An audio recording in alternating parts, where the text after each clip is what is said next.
telah disampaikan juga di dalam sidang kabinet, varian Delta yang meningkat atau menular sangat cepat, 2 kali lebih menular dibandingkan varian asli dan 50% lebih menular dibandingkan varian Alpha, yaitu varian yang tadinya berasal dari Inggris. Ini telah menyebabkan kenaikan kasus COVID di Indonesia juga, sama seperti di 96 negara yang lain, bahkan yang sudah mengalami vaksinasi yang cukup besar. Nah, langkah-langkah pengetatan ini tentu nanti akan memberikan dampak pada outlook perekonomian kita, terutama di kuartal ketiga dan kuartal keempat tahun ini, yaitu semester kedua. Untuk semester yang pertama, kita sudah melihat perekonomian menunjukkan pemulihan yang cukup baik. Namun kuartal 1, yaitu yang masih pertumbuhan waktu itu sempat minus 0,7, diperkirakan akan terakselerasi di kuartal kedua, sehingga keseluruhan semester 1 itu pertumbuhannya adalah di 3,1 hingga 3,3, yaitu kuartal 1-nya minus 0,7, kuartal kedua kita masih memperkirakan atau memproyeksikan pertumbuhan ekonomi ada di sekitar 7%, sehingga realisasi semester 1 adalah di 3,1 hingga 3,3. Untuk semester keduanya akan sangat tergantung kepada kondisi COVID yang sekarang ini kita hadapi, terutama berapa lama kenaikan COVID dan pengetatan harus dilakukan.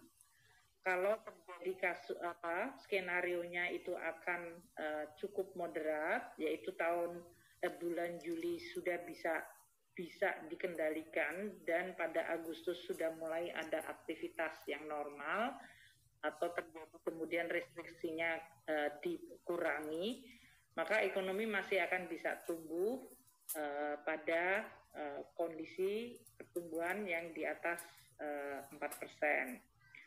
Namun apabila atau bahkan mendekati 5% di kuartal kedua, namun apabila restriksinya cukup panjang karena COVID-nya masih sangat tinggi, maka pertumbuhan ekonomi untuk kuartal ketiga bisa turun di sekitar 4%. Ini yang harus kita waspadai.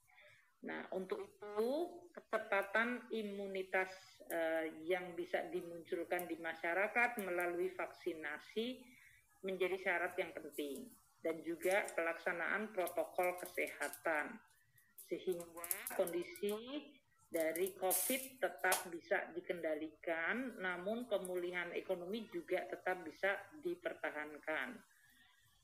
Nah, akselerasi vaksinasi ini menjadi syarat yang sangat penting, dan oleh karena itu kenaikan jumlah yang divaksin untuk bisa mencapai bahkan 2 juta per hari, atau bahkan kalau kita ingin menyelesaikan sebelum akhir tahun ini, maka diperlukan vaksinasi hingga mencapai 3 juta per hari pada periode Oktober-November yang akan datang. Ini sebuah target yang luar biasa tinggi, dan Bapak Presiden tadi menyampaikan bahwa kerjasama seluruh pihak harus dilakukan untuk meningkatkan target vaksinasi ini, dan bahkan diminta supaya vaksinasinya bisa dijalankan bahkan pagi, siang, dan malam hari dengan menggunakan seluruh sumber daya baik yang ada di kementerian, lembaga, TNI, Polri, BKKBN, sampai kepada seluruh dinas dan pemerintah daerah. Inilah yang akan menjadi syarat penting untuk kita bisa terus menjaga ketahanan masyarakat dari COVID, namun di sisi lain kemudian pemulihan ekonomi bisa dijaga atau dipertahankan momentumnya.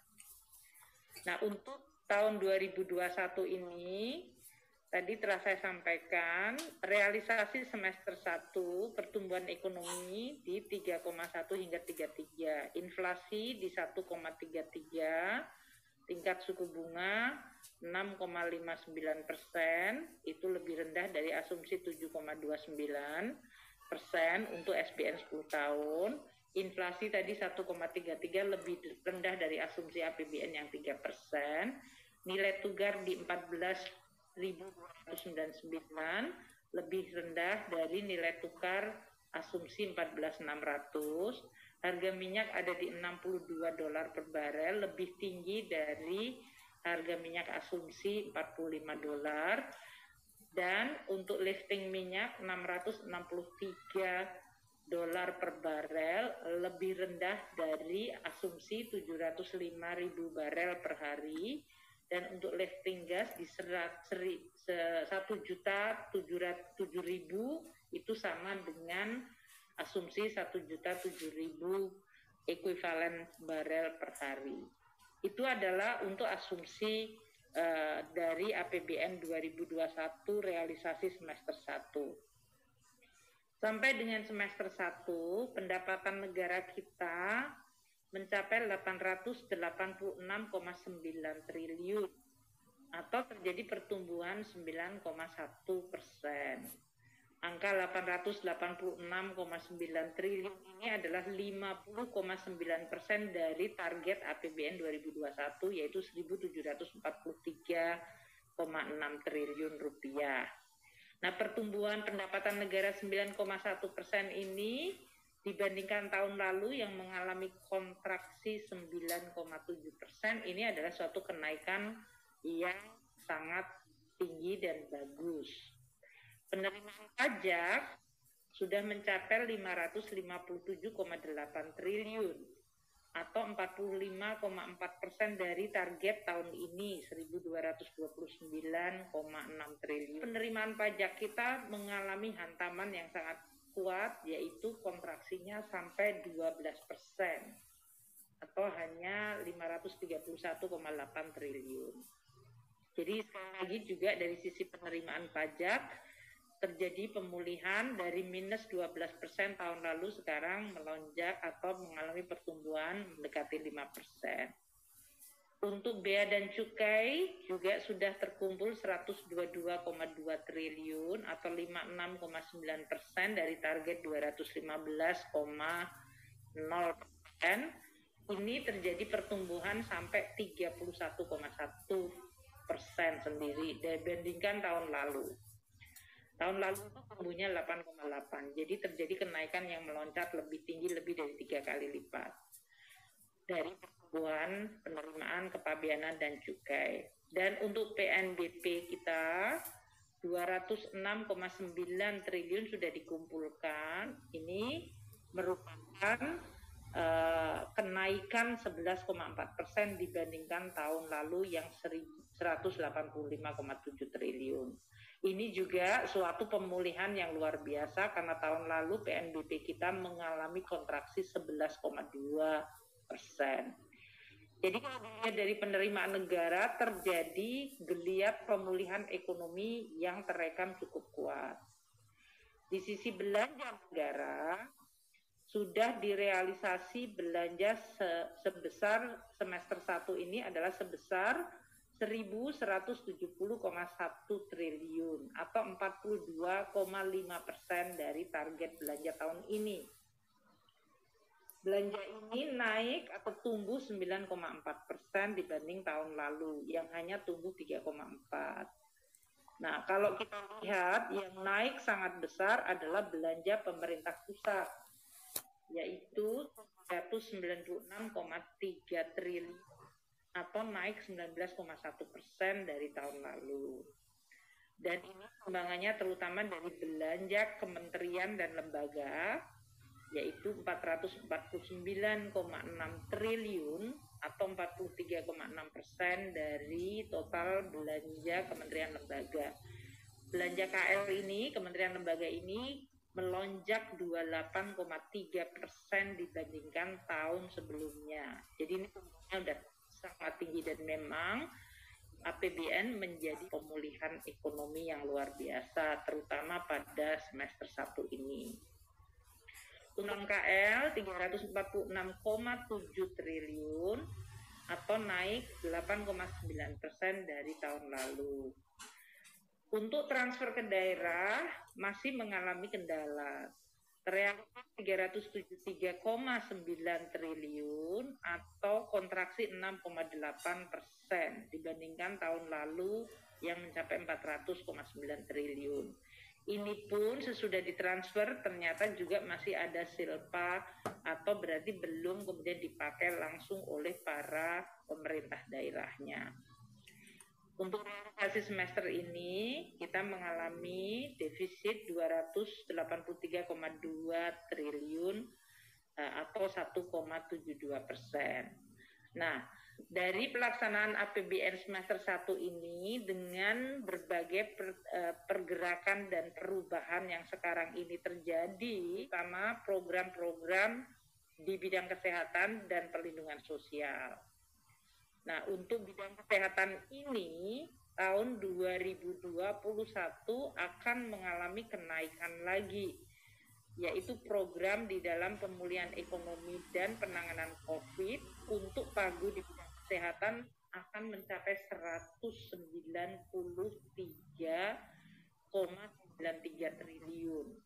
Ini naik dari yang kemarin kita telah sampaikan 172 triliun dan naik lagi jadi 182 dan sekarang naik ke 193. Jadi terjadi kenaikan yang sangat tinggi di bidang kesehatan, terutama untuk membiayai dari mulai diagnostik, testing, tracing, untuk biaya perawatan sekarang ini 236.340 pasien, untuk insentif kesehatan, tenaga kesehatan, santunan kematian, dan juga pembelian berbagai obat dan APD. Anggaran 193 triliun juga dipakai untuk pengadaan 53,9 juta dosis vaksin dan bantuan untuk iuran JKN untuk 19,15 juta orang. Di dalam anggaran kesehatan ini termasuk insentif untuk perpajakan bagi sektor kesehatan. Kemudian perlindungan sosial, ini tadi instruksi Bapak Presiden agar untuk dilakukan akselerasi pembayarannya minggu ini, terutama untuk tadi PKH untuk dimajukan triwulan ketiga ini bisa dibayarkan di bulan Juli, sehingga bisa membantu masyarakat. Kartu sembako yang sekarang ini jumlah targetnya 15,93 juta, bisa dinaikkan lagi targetnya ke 18,8 juta. Dan bantuan tunai untuk 10 juta KPM selama 2 bulan akan dibayarkan pada bulan Juli ini. Demikian juga untuk BLT desa yang sekarang ini baru mencapai 5 juta, bisa dinaikkan sesuai pagu di 8,8 juta target. Dan kartu prakerja untuk penyerapan batch yang kedua bisa dilaksanakan pada bulan Juli. Untuk bansos ini, bantuan untuk kuota internet para siswa dan mahasiswa serta tenaga pendidik sebanyak 27,67 juta untuk siswa, mahasiswa, tenaga pendidik, guru, dosen akan tetap diberikan. Nah, di dalam pelaksanaan program 2021, kami melihat bahwa untuk pelaksanaan PPKM ini perlu tambahan anggaran, yaitu terutama perpanjangan diskon listrik. Diskon listrik kepada 32,6 juta pelanggan ini akan diperpanjang yang tadinya 6 bulan menjadi 9 bulan. Berarti ini sampai dengan September. Untuk itu akan diperlukan tambahan alokasi 1,91 juta. 1,91 triliun, maaf. Kemudian untuk bantuan rekening abonemen listrik juga kita akan perpanjang sampai bulan September, sehingga akan membutuhkan tambahan miliar. Ini tadi yang pertama ya, sudah kita sampaikan, terus kita sampaikan di halaman 17. Kemudian untuk pelaksanaan PPKM Mikro, kita juga akan, tadi telah saya sampaikan, ada target 18,8 juta, yang sekarang ini baru tercapai 15,9 juta penerimanya, dan kita harapkan akan bisa di Juli juga. Tadi Bapak Presiden bahkan meminta minggu ini. Ini sekarang yang sedang dilaksanakan oleh Kementerian Sosial. Di LPDesa tadi saya sampaikan targetnya 8 juta, sekarang ini baru 5 juta dan ini bisa diakselerasi juga pada bulan Juli. Program prakerja untuk 2,8 juta peserta juga bisa dieksekusi pada bulan Juli Agustus ini. Dan yang terakhir tentu insentif usaha untuk lebih dari berbagai kelompok usaha di dalam membantu untuk memulihkan kondisi perusahaan maupun meningkatkan konsumsi masyarakat seperti pembebasan PPNBM dan juga untuk insentif bagi pembayaran pajak karyawan yang ditanggung pemerintah. Nah, di dalam sidang kabinet tadi dilaporkan untuk membiayai berbagai tambahan belanja untuk bidang kesehatan, perlindungan sosial, program-program prioritas dan insentif, maka dibutuhkan refocusing yang kedua di dalam rangka kita untuk bisa membiayai seluruh tadi kebutuhan untuk bidang kesehatan yang meningkat sangat tinggi, bansos maupun untuk tadi berbagai dukungan kepada masyarakat. Nah, dalam sidang kabinet ini telah disepakati akan ada refocusing tahap selanjutnya ini untuk membiayai adalah 26,2 triliun plus 6 triliun yang berasal dari transfer keuangan dana desa. Anggaran ini kemudian dipakai untuk membiayai berbagai belanja di kementerian lembaga untuk penanganan COVID, baik itu untuk vaksinasi, testing, tracing, maupun untuk biaya perawatan. Nah, kami akan melakukan penyisiran kembali, saat ini sudah teridentifikasi 26,2 triliun. Refocusing ini tidak seharusnya mengganggu belanja KL, karena belanja kementerian lembaga sudah diamankan. Apakah itu belanja yang merupakan belanja untuk operasionalnya, belanja pegawai, belanja operasional, belanja multi-years kontrak, belanja untuk pemulihan ekonomi dan penanganan COVID, dan belanja penanganan bencana, itu semuanya tidak akan terkena refocusing. Yang terkena refocusing adalah belanja-belanja seperti belanja honorarium, perjalanan dinas, paket meeting, belanja jasa, bantuan pembangunan gedung, pengadaan kendaraan, kemudian anggaran dari kegiatan yang belum dikontrakkan yang tidak mungkin akan selesai pada tahun ini. Ini yang tadi agar dilakukan prioritas kembali dan akan disalurkan untuk belanja penanganan COVID dan pemulihan ekonomi. Bapak Presiden dan Wapres menginstruksikan agar prioritas ini dipertajam sehingga kita tetap bisa membantu seluruh masyarakat dan terutama sektor kesehatan dan masyarakat dalam menghadapi COVID yang sedang melonjak dan sehingga diperlukan PPKM darurat.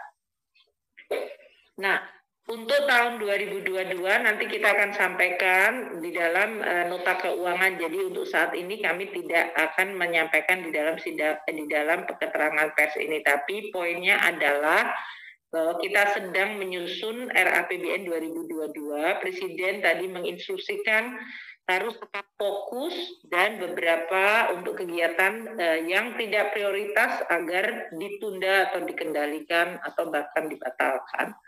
Mungkin itu yang saya ingin sampaikan untuk keterangan pers hari ini. Silahkan kalau akan ada beberapa pertanyaan. Wabarakatuh, jaga kesehatan teman-teman media semuanya.